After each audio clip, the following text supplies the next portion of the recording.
Hi, Connor Gunn here from Lethbridge News Now. Welcome to the weekly from LNN, where we go over some of the biggest stories from this past week and what you can look forward to this weekend.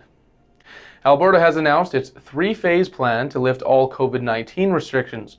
Stage 1 starts Tuesday, June 1st, focusing on gatherings of up to 10 people, outdoor dining, personal and wellness services, and places of worship. By Stage 3 in early July, all restrictions are expected to be lifted.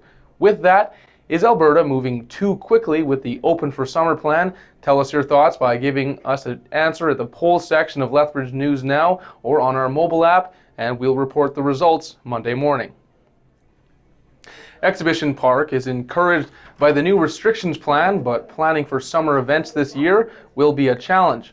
CEO Mike Workington says although restrictions could be lifted by early July, there's more factors at play for whoop-up days. One of the main pavilions is being used for the COVID-19 vaccine, and another space is under construction for the new expansion. In the next couple of weeks, Workington hopes to be able to present a plan for summer events in Lethbridge. RCMP are investigating a suspicious death in Fort Macleod. They were called to a home early Monday morning, finding an injured man inside. He was pronounced deceased on scene, and Alberta RCMP Major Crimes has taken over the investigation, and they're looking for any dash cam footage or video surveillance on or around First Avenue from that time. No further details are being released at this time. A Victoria, BC man has been sentenced to 6 years in custody in connection to a sexual assault case in Taber.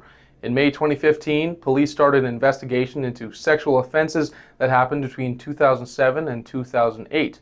A woman reported that when she was 15 and working at a restaurant, she was in a sexual relationship with her then 31-year-old manager. The manager, Richard Elliott, later moved to British Columbia and was charged with multiple sexual offenses, and this past March, he was found guilty and on Wednesday was sentenced to 6 years in custody.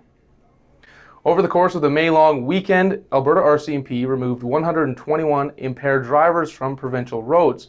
In one instance in Whitecourt, a driver was traveling 136 kilometers per hour in a 110 zone, and they were issued a speeding ticket and found to be under the influence of alcohol. In Brooks, an impaired driver was traveling on the wrong way of the Trans-Canada Highway, and fortunately, Mounties were able to locate and stop the vehicle before anything tragic occurred. Lethbridge College staff and alumni joined Alberta Conservation Association to plant more than 2,500 shrubs. The project will allow to berry pick, spot wildlife, and hunting and fishing. The project will mark the 50th anniversary of the college's conservation enforcement and renewable resource management programs. Bulls baseball is back. The Western Canadian Baseball League looks to kick off their season June 18th with the Lethbridge Bulls hosting the Okotoks Dogs. Limited numbers of fans will be allowed in attendance, but games will also be streamed for free on YouTube. Due to international travels, the Bulls will run an all-Canadian team this year.